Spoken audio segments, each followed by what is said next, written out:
Quand vous prétendez choquer ce que j'ai résolu, je n'aurai pas sur vous un pouvoir absolu. Et par sotte raison, votre jeune cervelle voudrait régler ici la raison paternelle. Qui, nous deux à l'autre, a le droit de faire loi? À votre avis, qui mieux, ou debout de moi? Oh, sotte, je peux juger si vous êtes utile. Gardez-vous d'échauffer trop ma ville. Vous pourriez prouver sans beaucoup de longueur si mon bras s'est encore montré quelque rivière. Pour cela, madame la mutine, d'accepter sans façon les faux qu'on vous destine.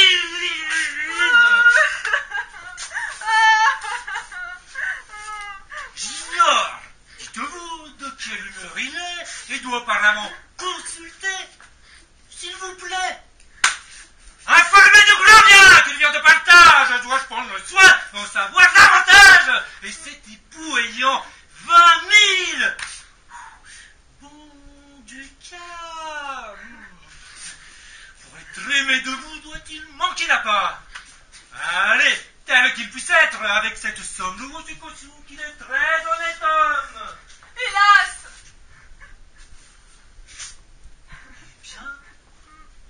Hélas! Que veut dire ceci? Voyez le bel hélas qu'elle nous donne ici. Ah, que la colère une fois me transporte, je vous ferai chanter hélas! De belle sorte!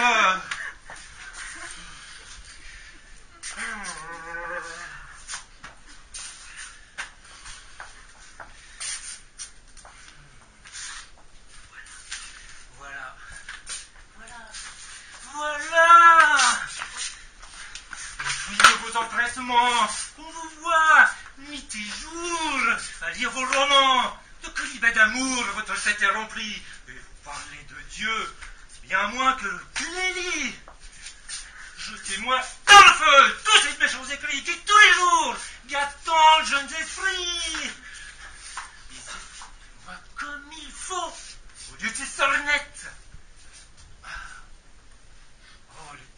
Catherine Pibrac et les doctes tablettes du conseiller Mathieu. Ouvrage de valeur et plein de beaux dictons à réciter par cœur. Ah, la guide des pêcheurs est encore un bon livre. Et c'est là qu'en peu de temps on apprend à bien vivre. Et si vous n'aviez lu que ces moralités, vous sauriez bien mieux suivre mes volontés. Prétendez donc, mon père, que j'oublie la constante amitié que je dois à Lélie? J'aurais tort si sans vous je disposais de moi. Mais vous-même, à ces vœux, engageâtes ma foi. Puisse-t-elle engager encore davantage? Un autre est survenu dont le diamant dégage.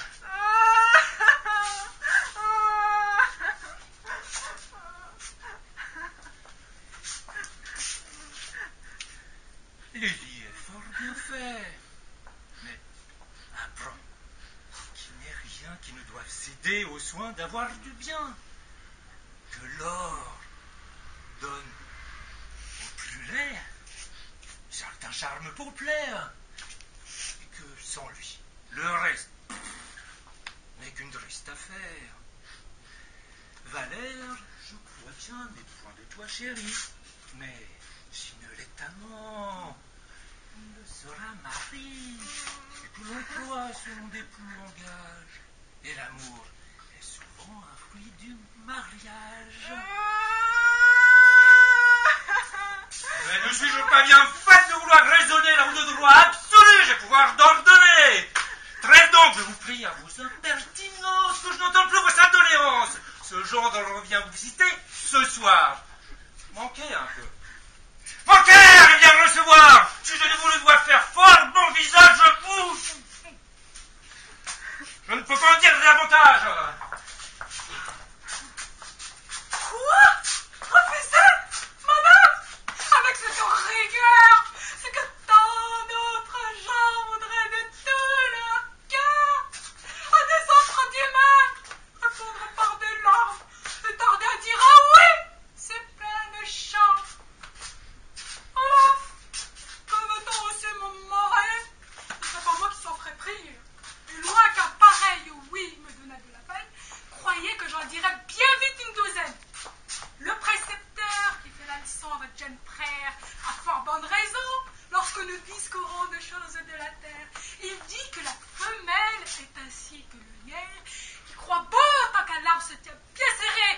profite point quand il est séparé. Y a rien de tel, madame. Et j'éprouve. Oh moi, j'étais pécheresse. Ah mon Dieu. Face à mon pauvre Martha. Mais j'avais, vivant, le teint d'un chérubin, mon beau point merveilleux, l'œil gai, l'âme contente. Et je suis à présent ma commère de l'enfant pendant cet heureux temps, passé comme un éclair, mais je me couchais sans feu dans le fort de l'hiver. Je sais même mes draps me semblent ridicules, et je tremble à présent dedans la canicule. Enfin, madame, il n'y a rien de tel, croyez-moi, que d'avoir un mari auprès de soi, ne fût-ce que pour l'heure d'avoir qui vous salue, d'un Dieu vous soit en aide, alors qu'on éternue. Peux-tu me conseiller de commettre un forfait, d'abandonner les lits et prendre ce mal fait? Votre lit, ma foi, n'est qu'une bête, si hors de temps, ce voyage l'arrête. Je manque un point par ce triste présage. Et vois attentivement les yeux de ce visage. Ces traits jurent à mon cœur d'éternelles ardeurs, et je veux croire après tout qu'ils ne sont pas menteurs. Et comme c'est celui que l'art y représente, il conserve à mes feux une amitié constante. Il est vrai que ce trait marque indéniablement et que vous avez lieu de l'aimer tendrement. Et cependant, il faut que je... Ah, soutiens-moi. Mon Dieu! Ah, femme! Ah, vite! Quelqu'un! Ouais!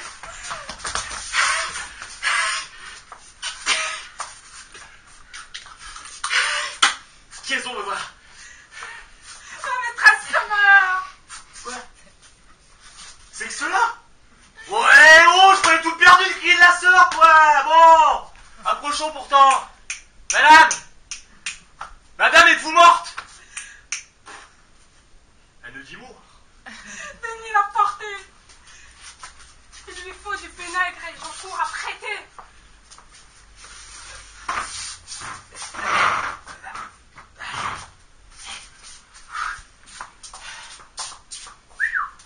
Elle est froide. De part. Et je ne sais qu'en dire. Approchons pour voir si sa bouche respire.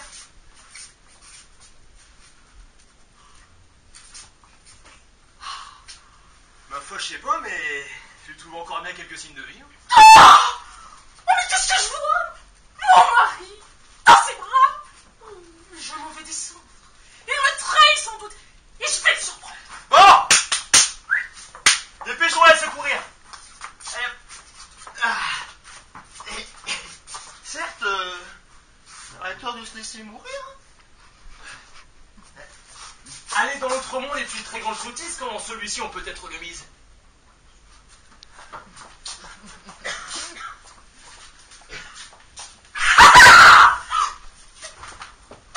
Il s'est subitement éloigné de ses lieux et s'appuie à tromper mon désir curieux. Oh, mais de sa trahison, je ne suis plus en doute. Et le peu que j'ai vu me la découvre. Toute! Oh, mais je ne m'étonne plus de l'étrange froideur dont je le vois répondre à ma pudique ardeur. Alors il réserve l'ingrat ses caresses à d'autres et nourrit leur plaisir par le jeûne des nôtres. Voilà de nos maris le procédé commun. Ce qui leur est permis leur devient important. Oh, mais dans les commencements, ce sont toutes merveilles. Ils témoignent pour nous des ardeurs. Oh, non pareil. Mais les traîtres, bientôt, se laissent de nos feux et vont porter ailleurs ce qu'ils doivent chez eux. Ah! Oh, mais que j'ai de dépit, que la loi m'autorise à changer de mari comme l'on fait de chez nous. Oh là, cela serait commode. Oui, bonjour, c'est elle ici, qui, comme moi, ma foi, le voudrait bien aussi.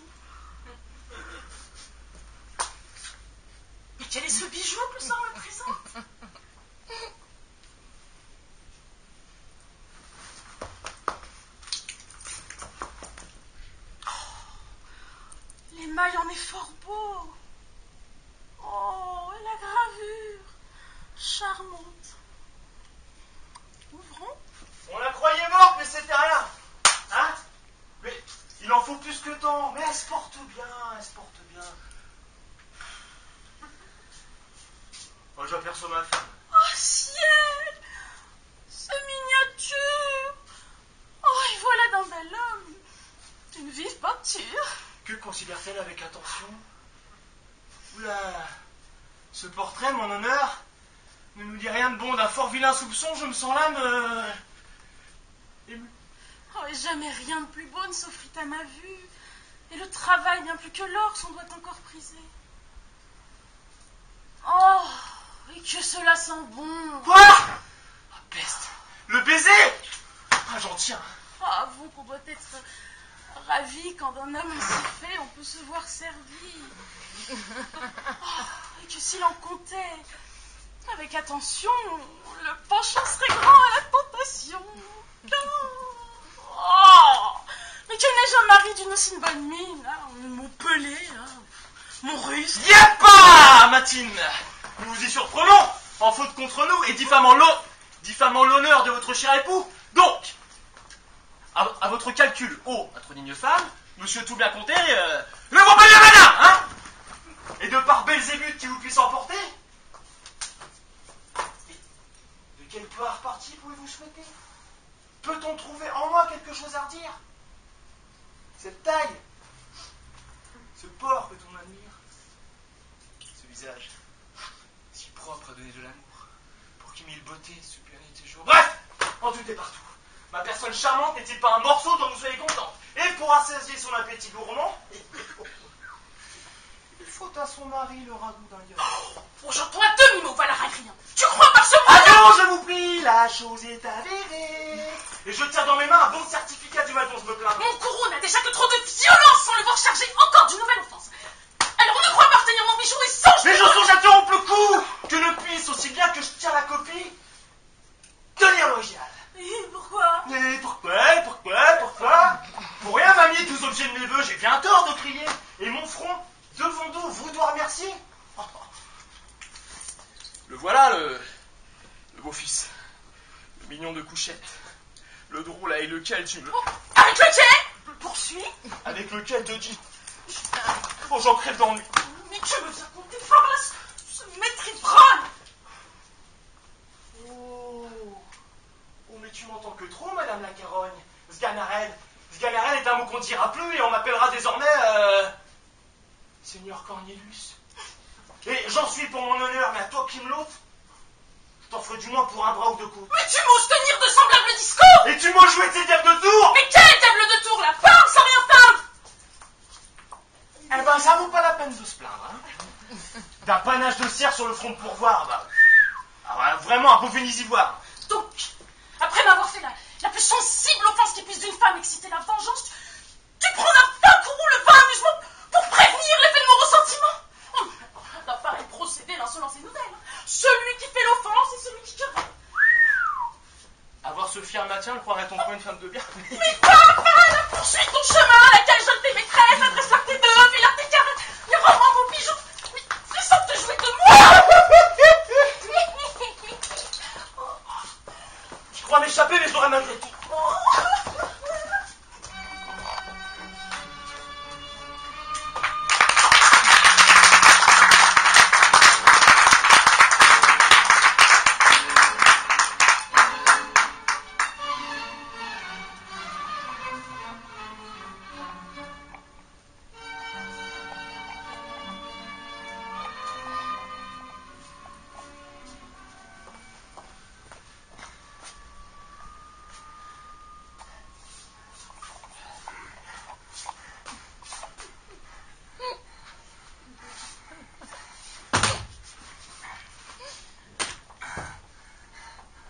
Enfin, nous y voici.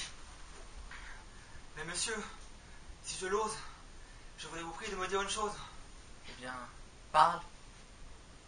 Avez-vous le diable dans le corps pour ne pas succomber à de pareils efforts? Depuis 8 jours entiers, avec vos longues traites, nous sommes à piquer les chaînes de Mazette. Le Kilotrel maudit nous a tant secoué que je ressens pour moi tous les membres roués. Sans préjudice encore d'un accident bien pire qui m'affiche un endroit que je ne veux pas dire. Cependant arrivé, vous sentez bien et beau, sans prendre de repos, ni manger un morceau. Ce grand empressement n'est pas digne de blâme, de l'hymen de Célie. Mon alarme, mon âme, tu sais que je l'adore. Et je veux être instruit avant tout autre soin de ce funeste bruit. Oui, mais un bon repas vous serait nécessaire. Vous allez éclaircir, monsieur, cette affaire. Et votre cœur, sans doute, en deviendrait plus fort pour pouvoir résister aux attaques du sort. J'en juge par moi-même. Et la moindre disgrâce, lorsque je suis à jeun, me saisit, me terrasse. Mais quand j'ai bien mangé, mon âme est ferme à tout. Et les plus grands revers n'en viendraient pas à bout. Croyez-moi, bourrez-vous. Et sans réserve aucune. Contre les coups que peut vous porter la fortune, et pour fermer chez vous l'entrée de la douleur, de 20 verres de vin entourez votre cœur. Je ne saurais manger. Si fait, je me meurs. Le dîner pourtant serait prêt tout à l'heure. Et toi, je te l'ordonne. Quel ordre, dis-moi. J'ai de l'inquiétude et non point de la faim. Et moi j'ai de la faim. Et l'inquiétude de voir qu'un saint amour fait toute votre étude. Laisse-moi m'informer de l'objet de mes vœux. Et sans m'importuner, va manger si tu veux. Je ne réplique pas ce qu'elle m'ordonne.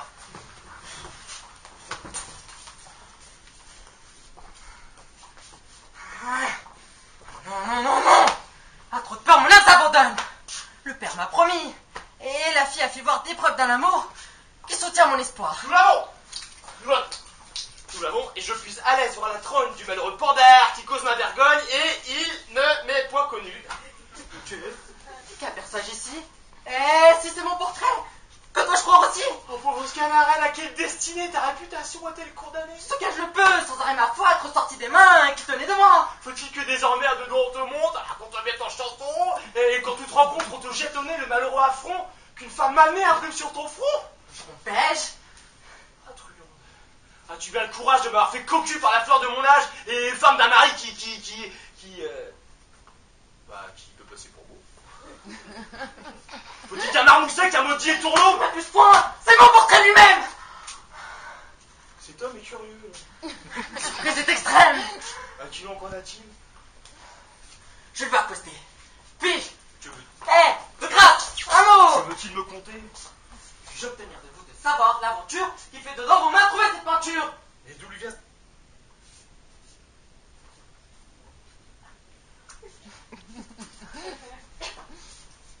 Ah mais je m'affiche ici. Hein? Sa surprise à présent n'étonne plus mon âme, c'est mon homme. Enfin, ou plutôt c'est ma femme. Tire-moi de peine et dites-moi de vous... Mais nous savons. Dieu merci. Le souci qui vous tient, hein, ce portrait qui vous fâche est votre ressemblance. Il était en des mains de votre connaissance. Et c'est pas un fait qu'il soit secret pour nous, hein, que des douces ardeurs de la dame et de vous. Alors je ne sais pas, hein, si dans votre galanterie, j'ai l'honneur d'être connu de votre seigneurie, oulala, hein, mais faites-moi celui de cesser désormais un amour qu'un mari peut trouver fort mauvais. Et songez que les nœuds du sacré mariage... Saisissez-vous sans vous donner ce gage. est ma femme et je suis son mari. Son mari. Ouais, son mari, vous dis-je. Les maris très maris, vous en savez la cause et je m'en vais sur l'heure. La prendre à ses parents. Ah, que bien t'entendre. Elle l'avait interdit. Et que c'était tout l'homme le plus mal fait qu'elle avait pour époux. Ah, comme mille serments, de ta bouche infidèle m'aurait promis une flamme éternelle. Le seul mépris d'un choix si bas, si honteux, devait bien soutenir l'intérêt de mes feux. Ingrate.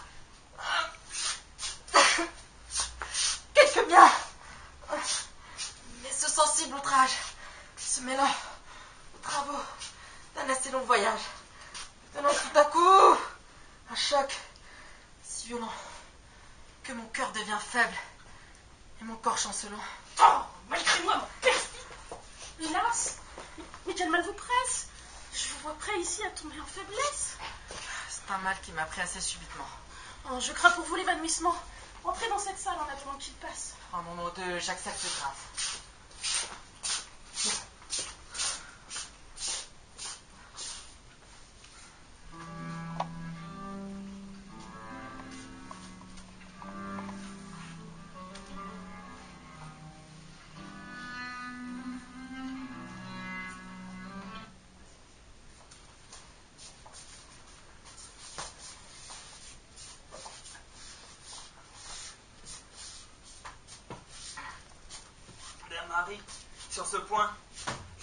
le souci. Mais c'est pour la chèvre un peu bien vite aussi. Et tout ce que de vous je viens de dire contre elle ne conclut point, parents, qu'elle soit criminelle.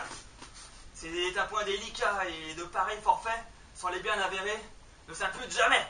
C'est-à-dire qu'il faut toucher au doigt la chose? Le trop de promptitude et d'erreur nous expose. Sait-on comment ce mince portrait est venu? Et si l'homme, après tout, peut lui être reconnu? Informez-vous en mieux. Et si qu'est-ce qu'on pense, on sera le premier à appuyer son vent.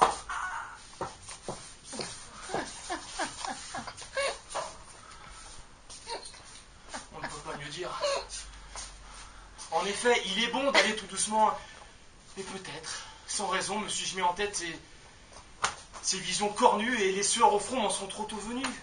Par ce portrait dont je suis alarmé. Ah, mon déshonneur n'est pas tout à fait confirmé. Tâchons donc par nos soins. Que vois-je? Il ne s'agit plus de portrait à cette heure, voilà la chose en propre original. Hélas, monsieur, c'est par trop boité. Et si vous sortez si tôt, votre mal pourrait vous reprendre. Non. Je vous rends grâce autant qu'on puisse rendre de l'obligeant secours que vous m'avez prêté. Le masque encore après lui fait civilité. Il m'aperçoit. Il a aussi pour me dire. L'âme s'émeut. Et c'est donc que je m'inspire. Mais je dois condamner cet injuste transport. Il n'a imputé mes mots qu'au rigueur de mon sort. On vient seulement le bonheur de sa flamme. Oh, trop heureux d'avoir une si belle femme.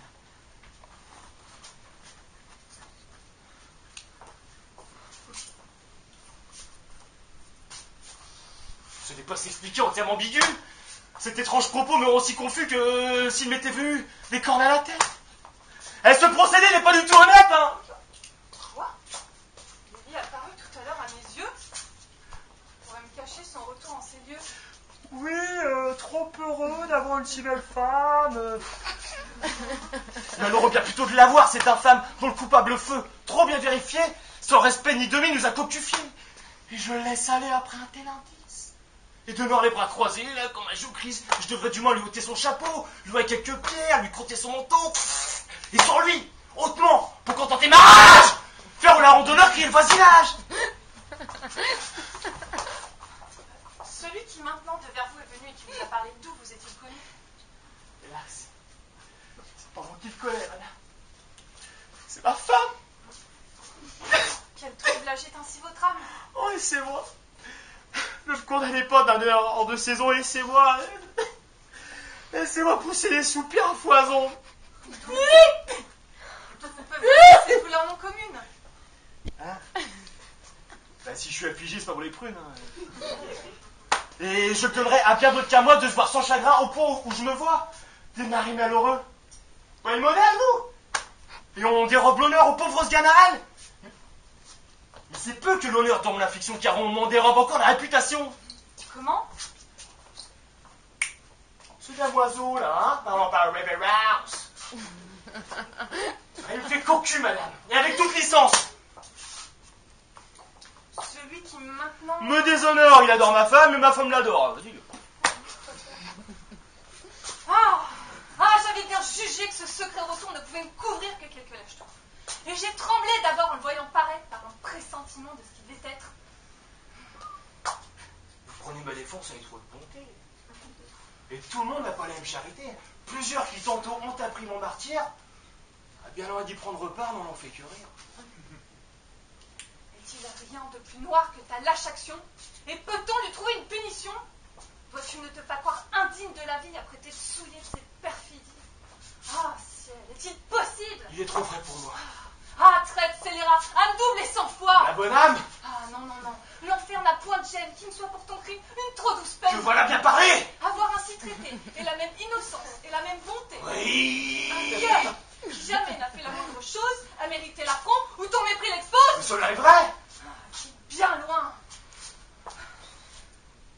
Mais c'est trop. Et ce cœur ne saurait y songer sans mourir de douleur. Ne vous fâchez pas tant, ma très chère madame. Mon mal vous touche trop. Et vous me percez l'âme. Mais t'abuses pas jusqu'à te figurer qu'à des plaintes sans fruit, j'en vais demeurer. Mon cœur, pour se venger, sait ce qu'il te faut faire. Et j'y cours de ce pas. Rien ne peut m'en distraire.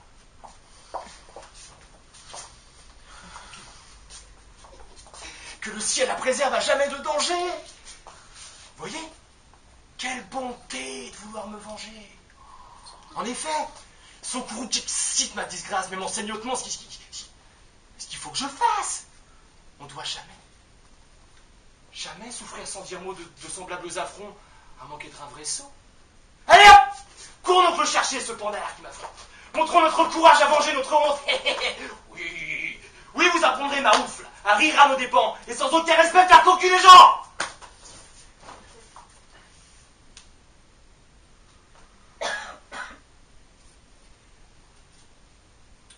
Doucement, s'il vous plaît. Cet homme a bien la mine d'avoir le sang bouillant et l'âme un peu petite. Il pourrait bien, mettant affront dessus affront, chargé de bois mon dos comme il a fait mon front. Je hais de tout mon cœur les esprits colériques et porte un grand amour aux zones pacifiques. Et je ne suis pas un battant, de peur d'être battu. Mais l'humeur débonnaire est ma grande vertu. Ah,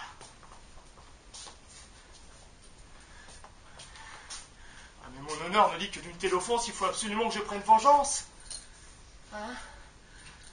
Oh ma foi, laissons-le dire autant qu'il lui plaira, au diable qui pourtant rien du tout en fera, parce que quand j'aurai fait le brave, et qu'un fer pour ma peine m'aura d'un vil à coup transpercé la bedaine, que par la ville ira le bruit de mon trépas, hein? Eh ben dites-moi, mon honneur, en serez-vous plus gras? La bière. La bière est un séjour par trop mélancolique, et trop malsain pour ceux qui craignent la colique, hein? Et quant à moi, je trouve, ayant tout compassé, eh ben qui vaut mieux être cocu que trépassé. Quel mal cela fait-il? La jambe en devient-elle plus tortue après tout? Et la taille, moins belle? Peste soit le premier qui trouve l'invention de s'affliger l'esprit de cette vision et d'attacher l'honneur de l'homme le plus sage aux choses que peut faire une femme volage.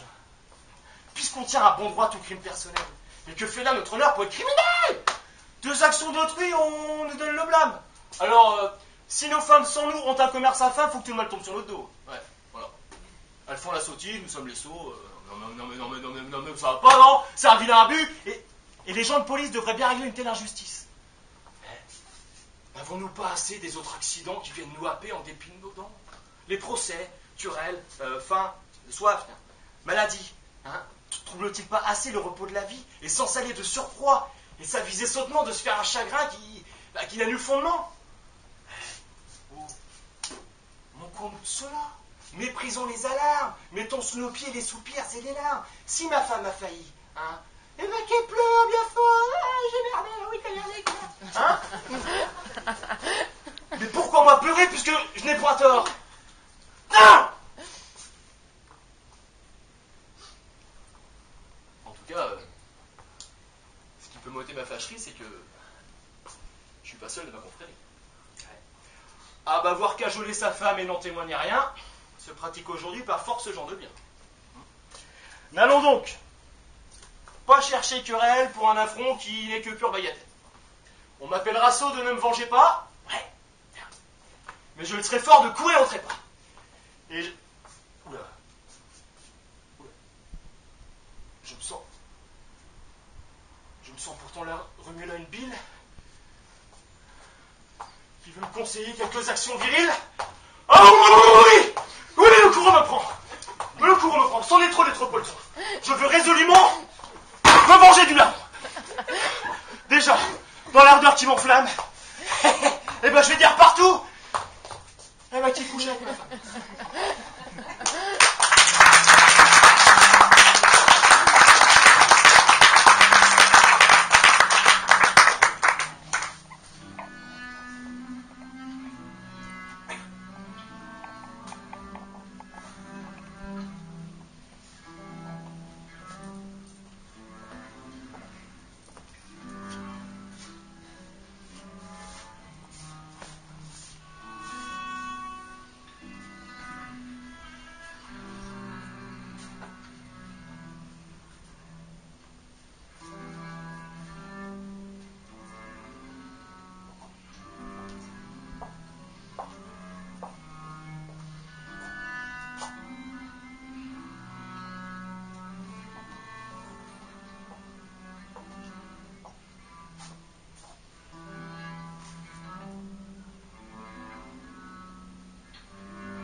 veux bien subir une si juste loi, mon père.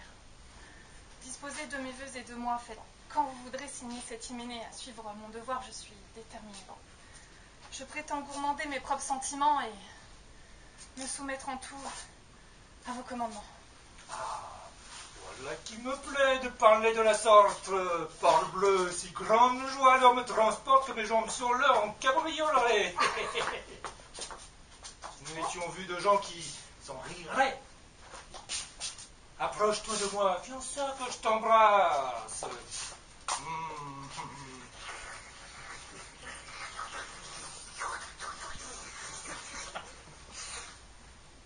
Une telle action n'a pas mauvaise grâce. Un père, quand il veut, peut sa fille baiser. Sans que l'on ait sujet de s'en scandaliser. Va, le contentement de te voir si bien né me fera rajeunir de 6 fois une année. Ce changement m'étonne. Et lorsque tu sauras par quel motif j'agis, tu m'en estimeras. Cela pourrait bien être. Apprends donc que Lily a pu blesser mon cœur par une perfidie, qu'il était en ces lieux. Mais il y a... Sans...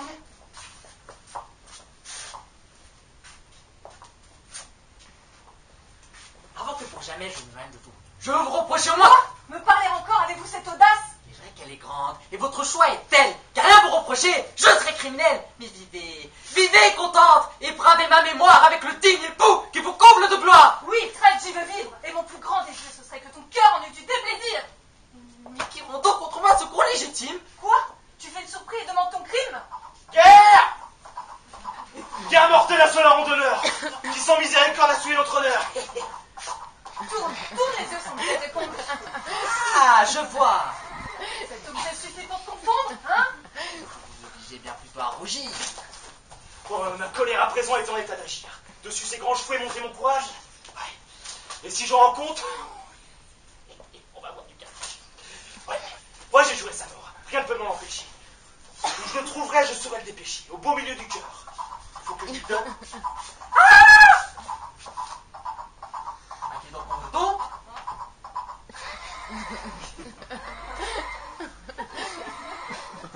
Moi, j'en veux à personne. Et pourquoi ces armes-là? Alors ça, c'est un habillement que j'ai pris pour la pluie. Poltron, dont j'enrage. Oh, quel contentement j'aurai à le tuer. Prenons-en le courage. Mais je parle pas. Oh, poltron, dont j'enrage, lâche. Frayeur de mon peau. Il t'en doit dire assez, cet objet dont tes yeux nous paraissent blessés? Mais je connais par là que vous êtes coupable de l'infidélité la plus inexcusable qui jamais d'un amant plus outragé la foi. Que n'ai-je un peu de cœur? Ah, cesse, traite devant moi de ce discours l'insolence cruelle. Scanarelle, tu vois quelle prend ta querelle. Allez, courage mon enfant. Là, hardi, sois un peu vigoureux. Tâche à faire un effort généreux en le tuant, tandis qu'il tourne derrière.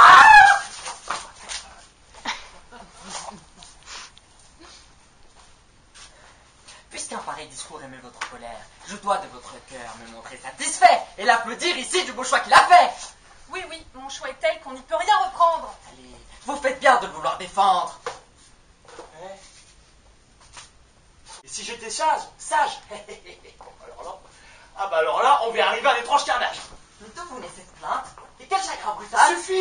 Suffit, vous savez bien où le bas me fait mal.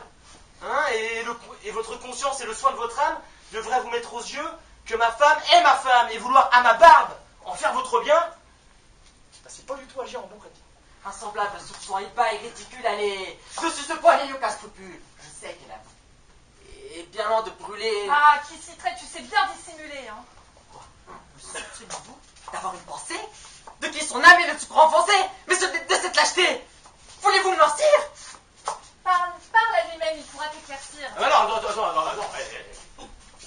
Vous dites mieux que ce que je ne saurais faire, et du bien qu'il faut, vous prenez cette affaire.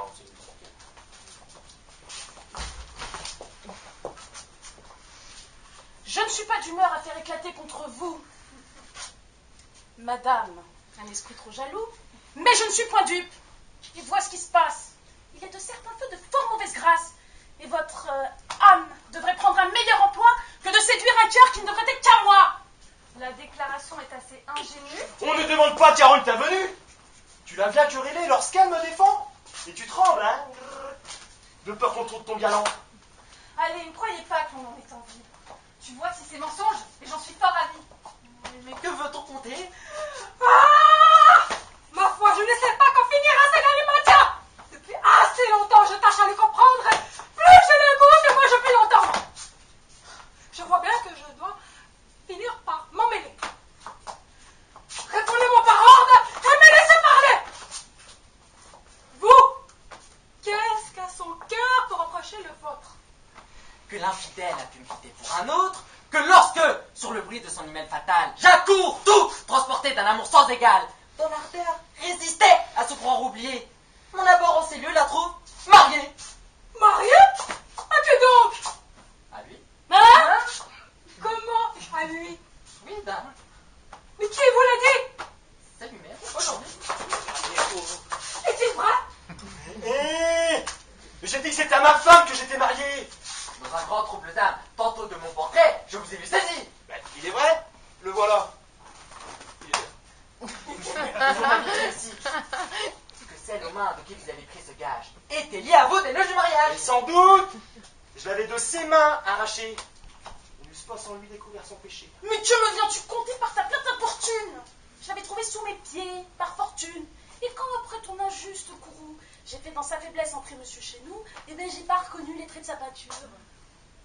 C'est moi qui, du portrait, causais l'aventure. Je l'ai laissé choir en cette pamoison qui m'a fait par vos soins remettre à la maison. Vous voyez que ce mot vous y serait encore et que vous avez besoin de mon peu dès les bords. Prendrons-nous tout ceci pour argent comptant? Mon front là sur mon âme eut bien chaude pourtant. Ma crainte toutefois n'est pas trop dissipée. D'où que soit le mal, je crains d'être trompé. Oh! Mutuellement, croyons-nous, j'en deviens. Et je risque plus du mien que d'une fête du tien.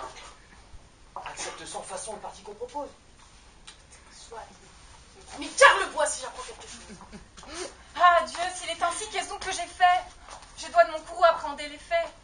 Oui, vous croyant sans foi, j'ai pris pour ma vengeance le malheureux secours de mon obéissance. Et depuis un moment, mon cœur vient d'accepter un hymen. Oh là là là là! Toujours j'ai lieu de rebuter. J'ai promis à mon père et ce qui me désole. Mais je le vois venir. Tiendra parole.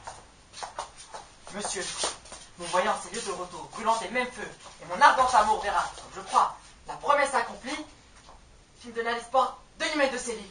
Monsieur, que je revois en ces lieux de retour, brûlant des mêmes feux et dont l'ardent amour vers là que vous croyez à la promesse accomplie, qui vous donne l'espoir de l'image de Célie, très humble serviteur à votre seigneurie. Oh, monsieur, est-ce ainsi qu'on trahit mon espoir? Oui, monsieur, c'est ainsi que je fais mon devoir, et ma fille en suit les lois.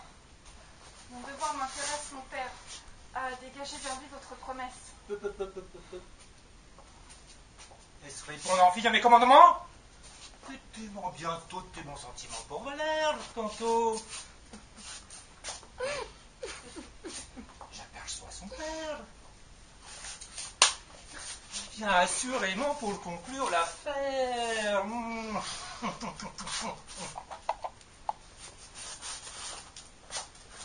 Qui vous amène ici, seigneur Villebrequin? Un secret important que j'ai su ce matin, qui aura absolument ma parole donnée. Mon fils, dont votre fille acceptait l'hyménée, sous des liens cachés, trompons les yeux de tous, vit depuis 4 mois gris en époux. Et comme les parents, le bien et la naissance me tout le poids de casser l'alliance, je vous viens. Brisons-la! Si Valère, votre fils, ailleurs, est engagé, je ne vous puis sauver que ma fille Célie, dès longtemps par moi-même, est promise à Lélie, et que, riche, vertu, son retour aujourd'hui m'empêche d'agréer un autre époux que lui. Un tel choix me plaît fort. C'est juste l'envie d'un bonheur éternel va couronner ma vie. Allons choisir le jour pour se donner la fête. Tenez-toi. Hey!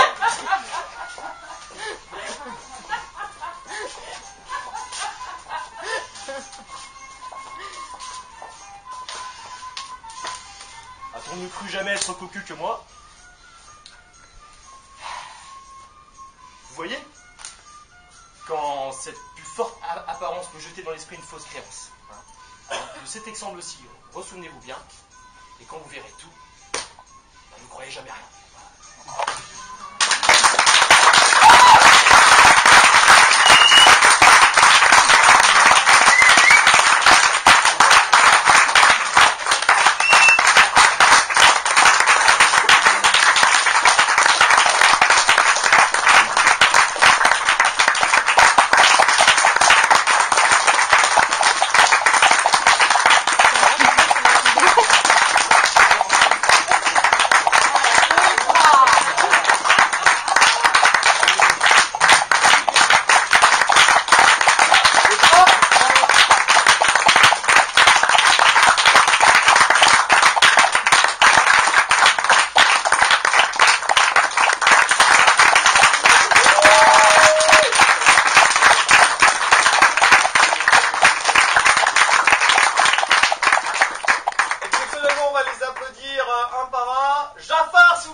Vilebrequin et dans le rôle de Beaurelet, dans le rôle de Maître Gustave Chapard,